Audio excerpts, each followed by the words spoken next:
once you get to the event, sure, you're waiting on a fire to start. You're waiting to see what's going to go wrong, what possibly needs your attention. But there's so much buffer room to be able to engage with the people that you've worked closely with and worked hard to get them there. And we will accept it, but we can't promote it. right. And It's a gut-wrenching feeling too, yeah. to be like, oh, have I made a deal that goes against my values or goes against company values? And it's a reputational issue too. It's oh yeah, for sure. Meet Emma Barnhouse, the events and marketing coordinator at the DAC Network. With a degree in corporate and nonprofit communication, she's all about creative problem solving and fostering harmony. Emma's analytical mindset has earned her recognition for groundbreaking research in communication, rhetoric, and PR. Get ready for her insights and expertise on the next episode of Eventus 365. Welcome to Eventus 365, the podcast that's all about corporate events and the magic behind the scenes. I'm your host, Yannick DaCosta, and I am excited to take you on a journey through the world of corporate events. But before we dive in, let's talk about the stress of creating marketing material for your events. We all know how tough it can be when deadlines are tight and resources are limited, but guess what? YKMD Visual Communications has got your back. Our design firm specializes in working with corporate event professionals just like you, and we're here to help take the stress out of creating stunning graphics for your event. Our team of expert designers can deliver custom brand-compliant designs in just 12 hours. So whether you need branding, signage, marketing materials, or anything else, YKMD's got you covered. Okay, now that that's done, let's start the show. All right, Emma, thank you so much for joining me. The excitement that's happening here.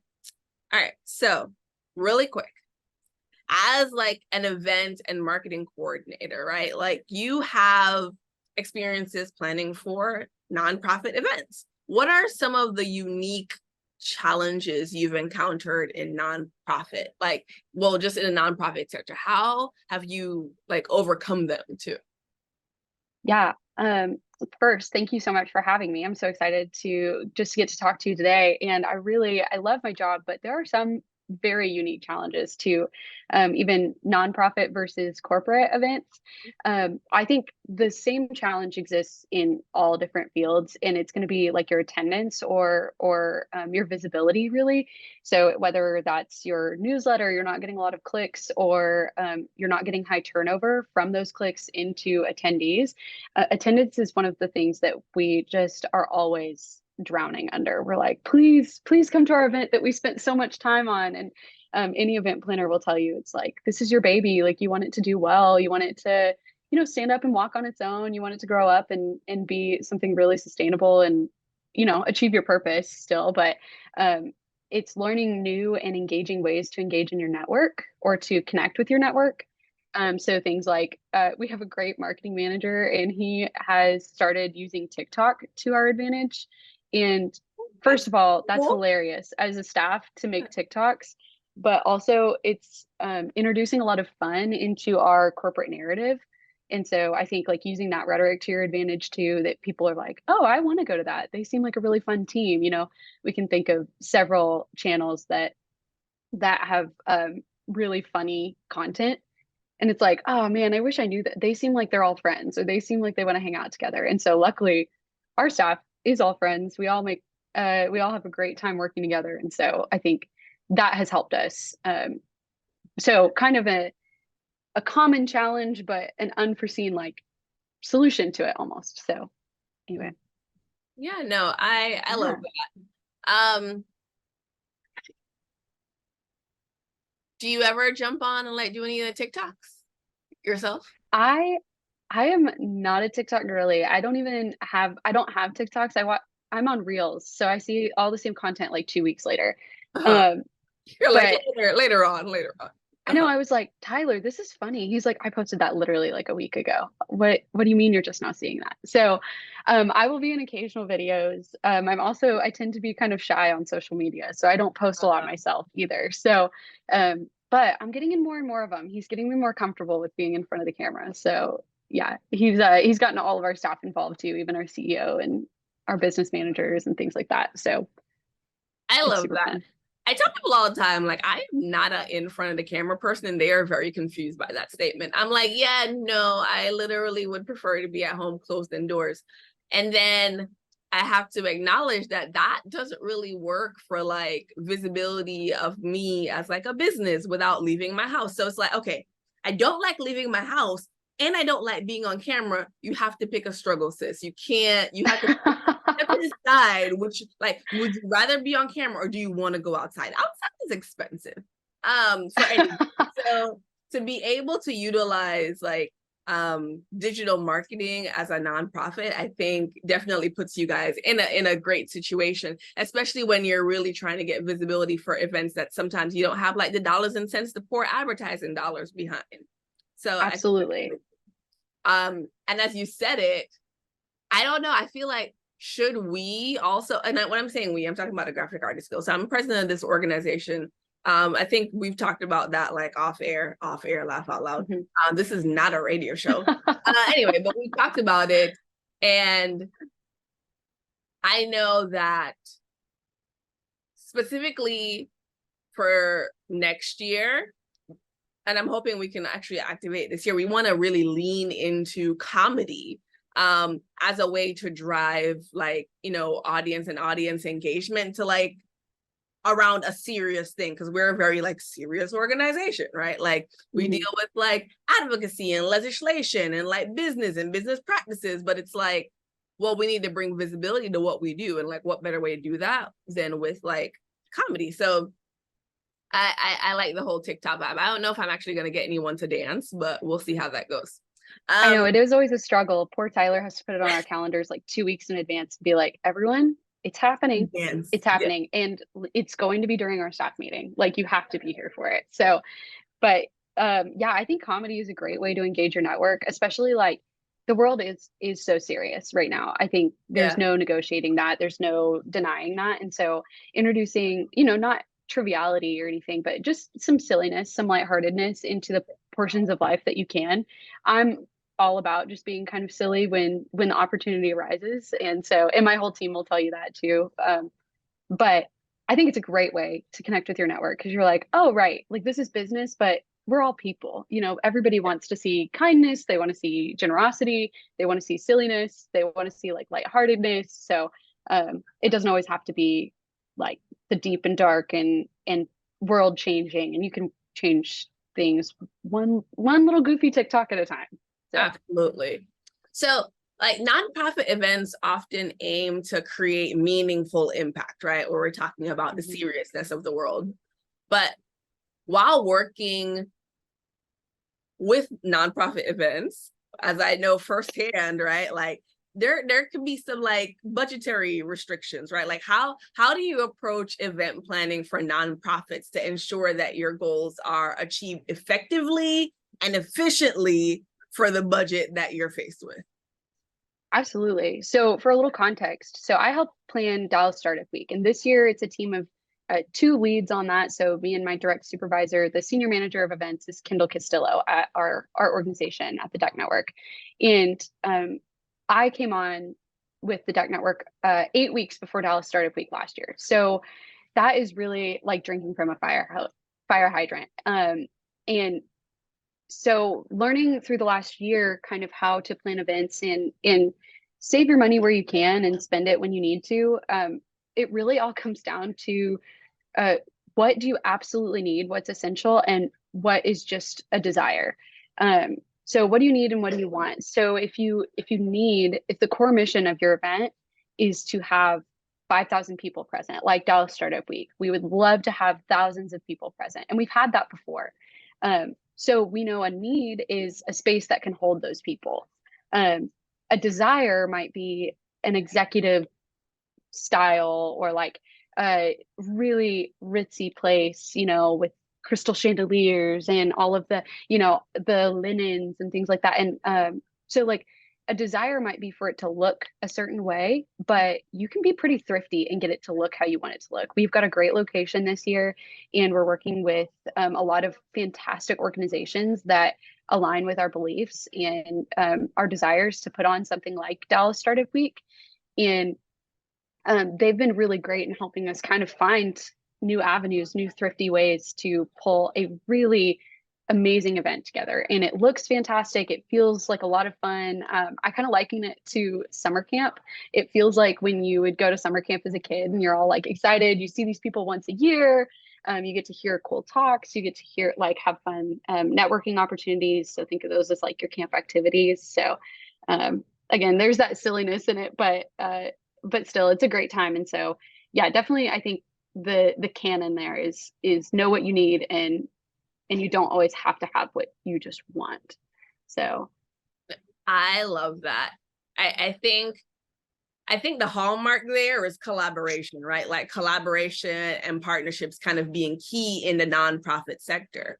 oh, absolutely. Yeah. How do you go about forming those meaningful relationships with sponsors, donors, or other organizations to kind of enhance the impact of nonprofit events? Yeah, I mean, we've kind of already even touched on it, but I think the essential part is like, remember, business is still business, but those businesses are run by people. So kindness and understanding carry you a very long way in those relationships. But attending other people's events is huge, and understanding that like if someone else is planning an event, they also want attendees there. And so that is going to benefit you because, you've shown that you support them and they will support you. We also have great boards that help us reach out and make those connections. We've got a fiduciary and associate board that are really, really well connected individuals. And so, and they've spent their careers building these relationships. So it doesn't come down to any one event planner making these collaborations, but collaborations are essential. And just being an organization full of people that are willing to, when someone offering money says jump, we will say how high. We always want to promote their logos, the language they prefer. We'll send sponsorship decks, and we're really we're also just open to negotiating what those partnerships look like as well. So if an organization has a certain goal in mind that will help them and it will make Dallas Startup Week or another event a great ROI for them, then we want to help with that too. So I think just understanding everyone's got their goals, everyone has their priorities, and my number one priority is not always going to be your number one, but and it shouldn't have to be. It doesn't have to change, but just recognizing it's like, where can we put the stress here? Where can we work together to achieve something on both of our priority lists? So. Okay, so I think that also brings me off into a whole different thing, right? You just talked about working together on things that intersect in the priority list, right? But what happens if there is something that like, you really mesh well on, right? And that you're willing to like really lean in on and promote for that particular sponsor or supporter. And then there is another issue that completely goes against everything that your organization stands for. Like, what do you do? How do you solve that? Oh, that's like my worst nightmare. But it happens, and it's part of just working with organizations of any kind. And so you're always going to find some sort of value clash with an organization, or some sort of clash. It's not always a value clash, but I think opening up that conversation and just saying like, hey, we see that this is an alignment, that this is not, can you explain that to us? And not coming out of the gate and saying like, you need to change what you're doing, but understanding that it's like, what is truly essential to our identity as an organization, what's essential to the identity of the event and to our clients as well. And if we're not representing those things, is that a partnership we can uphold? And I believe too, a lot of partnerships are, it's never no, it just maybe not right now. And so if that priority clashes right now, and it's like, this is something we have to get done by X date, therefore like it's going to clash with this event or this priority of ours. I'm speaking in really vague terms here, but I hope you're following. So yeah. Perfect. Yeah. So sometimes that means like, hey, we really appreciate this partnership. Can we address it again after you've met that goal? After this clash has had some time to breathe, we have a better chance to understand it. You all have a better chance to understand us. So thankfully, I have not been part of one of those like really high dollar amount conversations either. And so, but in many organizations I've worked in, as well. You see that from the higher ups. And I've always admired organizations that, especially CEOs and directors and managers and things, that will take those conversations and do them really honorably.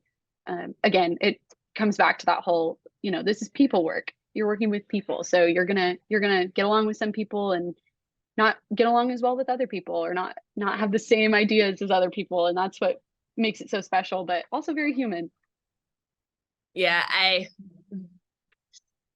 mind you, I brought that question up because I've had to have like those like thoughts and comments, understanding like the organizations that I'm a part of have very strong holds and traditions in very specific philosophies. And when someone says, hey, we have money, and it's like, ooh, we can't, we won't. Or we have to be like, hey, we love this, but this part of you, we will accept it, but we can't promote it.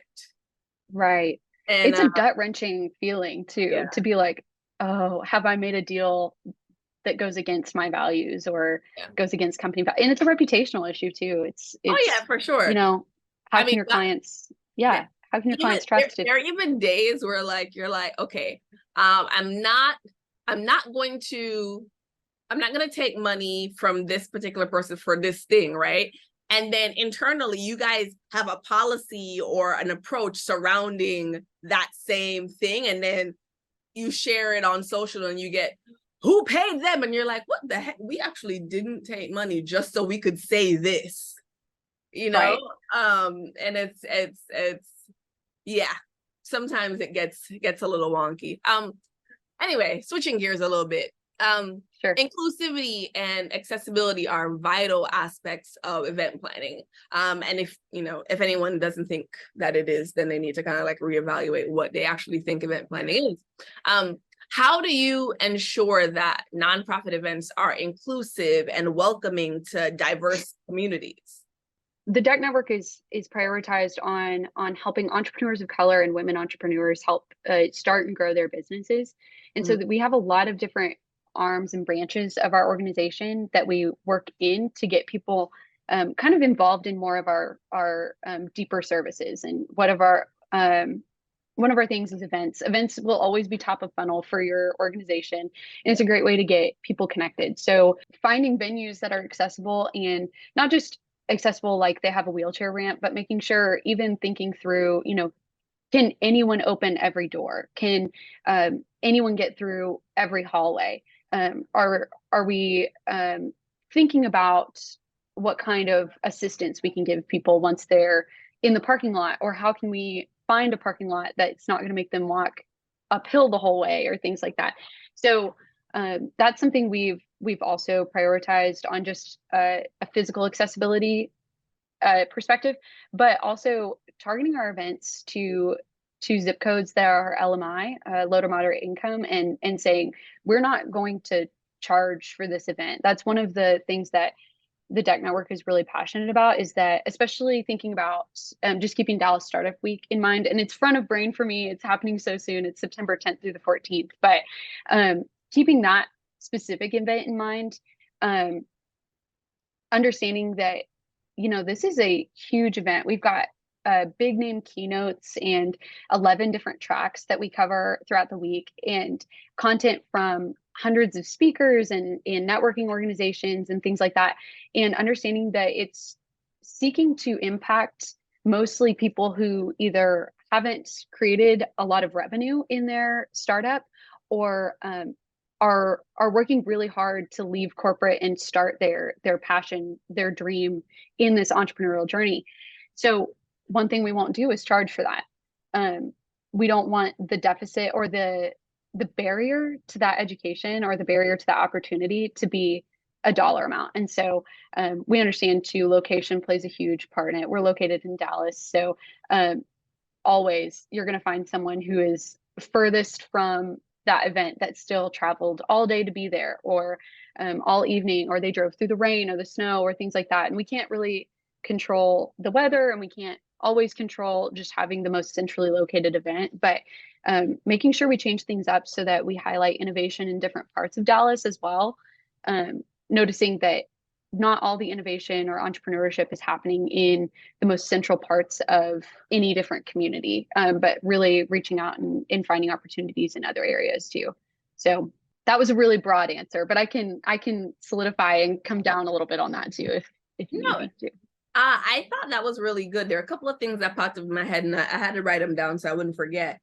I love the approach where you guys aren't trying to gatekeep information, you know, so making it financially accessible, and making sure that like the cost of the event is never like the barrier to accessing the information. But when you were talking through accessibility and like the parking lot and like making sure about like walkability and things like that, something also came into my mind about bus routes and like being central to public transportation.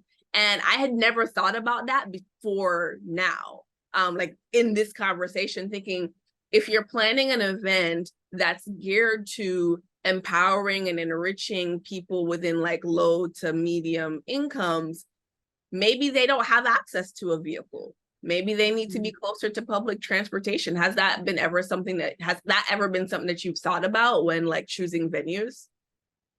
It's something that has been brought to our attention really in the last year. And so moving forward, it's something that we will keep really at the beginning of our conversations about venues and things like that, just understanding that that is a key part of accessibility. We also have some virtual preview series. So leading up to Dallas Startup Week, we have a virtual series, understanding that it's like, we're not trying to ask people to take their lunch break and drive 45 minutes from their office just to be in person for an hour.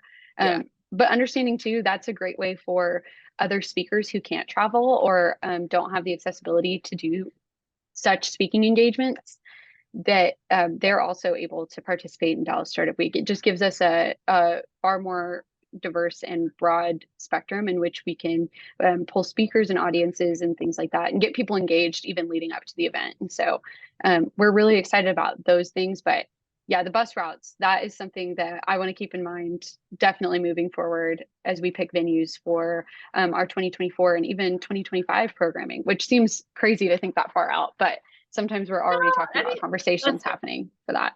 No one in the event world thinks that you planning 1 year out is far. Okay, like they would think it's crazy if you thought it was too soon. So pitting back to like the nonprofit portion of things, and by the way, this makes me want to make next season all about nonprofits, but we'll see how it goes.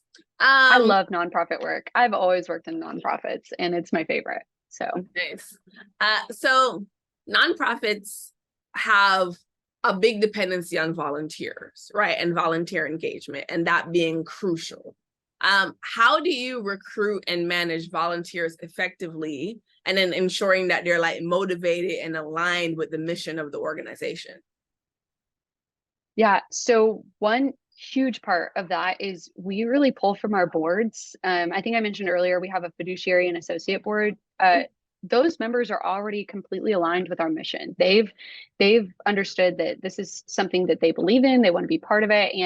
And especially the associate board, they host off the clock mixers. They're like young professional networking events and things like that. And so using those to our advantage for attendee rates, but also just attending those and making connections with those board members gives them more of a connection to the actual agency of the corporation, the people who are doing the day-to-day tasks. So then opportunities arise, like one of our signature events, that's Dallas Startup Week or Women in Tech or Mompreneur, things like that, that we need hands on deck. We need help, and it's impossible to get it done with just one or two people, or just even the people on staff. And so that's where we really pull from our board members and say, we would love for you now, because you believe in the mission, to attend an event and help us with it, so that you get not only introduced to the clients that we work with, but also you get this longer lasting effort of knowing that you are part of this, and you get to work alongside our staff and have a deeper connection with them.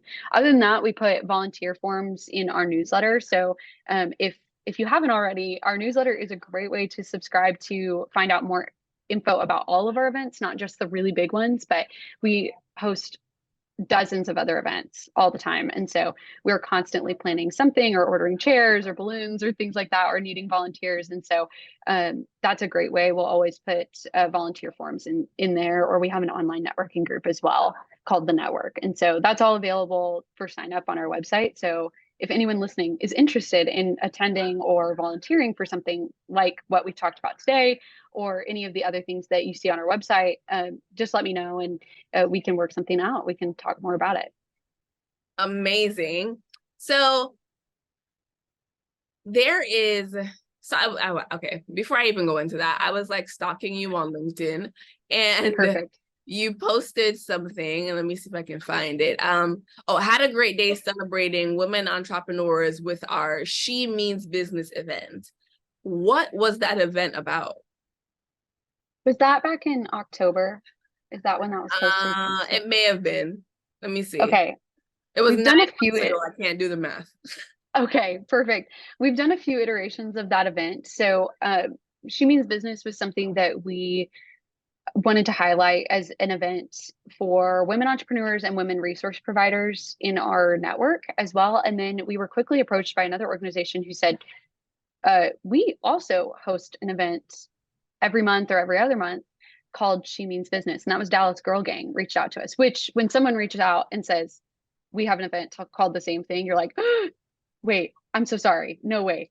And so that was a really quick way for us to partner as well. So we've hosted a couple of their events up here as well, and they do it a little different than us, but there are so many women entrepreneurs in Dallas that we could host a women-centric event every other week and still probably have new people there. I think that is a really unique opportunity in Dallas. And maybe it's not just unique to Dallas, but it's a really great opportunity to watch play out in Dallas. And it's really changing the entrepreneurial ecosystem. So She Means Business was mostly motivated to put women in connection with one another and say, you're an entrepreneur, I'm an entrepreneur, and find those friends in the business that you can say, hey, I'm having a really hard time with my marketing, or I need a CDFI. Do you have a good contact? Or BSOs were also there, so business service organizations. And I think that was a really successful event. It was really fun, and it was a great way to engage with our network. We had a lot of people show up for that, so it was great. Amazing. Okay, switching back gears after doing my stalking. So nonprofit events like often aim to inspire and mobilize attendees to take action, right? So like, what are some creative ways you've used like storytelling or interactive elements to create some kind of emotional connection and inspire lasting impact among event attendees that would require them or move them to actually take action? Yeah, absolutely. So testimonies are always going to be, or storytelling campaigns are always going to be at the forefront of that campaign. You want to see people's faces. You want to know that it takes it from being something really anonymous and vague of, okay, great, this sounds like a great offer. I see no reviews on this. I see no testimonials on this. Like, before I buy anything, I want to know if someone hated it, or I want to know if someone loved it. Mm-hmm. So we've really taken to that as well. And we're always improving that, even on our website or in our social campaigns. But a lot of what we do a lot of pitch competitions. So we have cohorts that run for 7 or 8 weeks at a time throughout the year. There are applications for that in our newsletter and on our website, and more information about who those cohorts are targeting specifically and what stages they're targeting. But sharing those testimonies of this is the business they've created on our socials and things, that it has really high engagement. We love an impact report. So last year we created a very brief 1-page impact report. And this year we're working on another one. So we've got some corporate partners helping us with that as well. And we are a big participator in North Texas Giving Day as well, which highlights our mentorship program. And that is a really great way to get people involved in something that's really important to us too, because that whole campaign runs on stories. So, I wish we had hundreds of other opportunities to tell people and give advice on that are really effective, but stories are always just going to be the first base for us, is saying like, can we show our audiences, can we show our shareholders and stakeholders that the work we're doing is impactful, and storytelling is going to achieve that purpose or that goal. I love that. All right, well, that was actually my last question, with the exception of if you had one event that you would tell any event planner or marketer to attend, like a conference or a trade show, what event would that be? I have shamelessly plugged it this whole podcast, but I will do it again. But Dallas Startup Week is not only a great event to plan, but there are so many people present that we've heard so many testimonials of, my business started there, or I attended back in 2016 and this is where I met my business partner, or how I met a mentor, or I changed my entire marketing campaign because I listened to the AI track or the marketing track or things like that.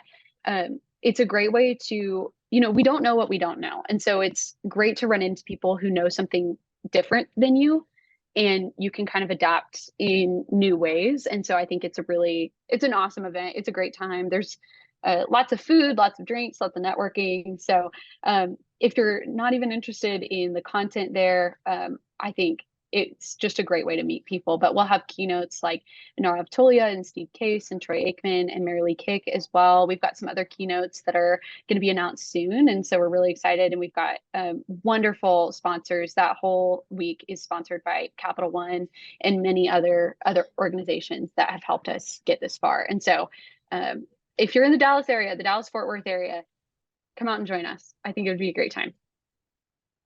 Amazing. I am actually going to try and find myself in Dallas. So if I can't wait. I'll let you know. I'm trying my very best. I put it on my calendar and everything. So absolutely. Well, if you make it there, I'll be at registration. So if you or anyone listening to the podcast knows about it just from this, then come up and say hi and let's grab a coffee together. I'd love to get to know you there. I think that's the fun part about being event planners too, is once you get to the event, sure, you're waiting on a fire to start. You're waiting to see what's going to go wrong, what possibly needs your attention. But there's so much buffer room to be able to engage with the people that you've worked closely with and worked hard to get them there. And so, I don't know, it's so fun. So I can't wait.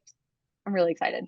Awesome. Thanks, Emma. And that's a wrap for this episode of Eventus 365. We hope you enjoyed listening and learning something new today. If you enjoy the show, please leave us a review on your favorite podcast platform to help event professionals discover us. Don't forget to subscribe so you never miss an episode, and sign up for our newsletter for behind-the-scenes content and updates on upcoming events. If you have any suggestions for future topics or guests, or just want to say hello, you can reach us at info@eventus365.com. We love hearing from our listeners. Thanks again for tuning in, and we'll see you next time on Eventus 365.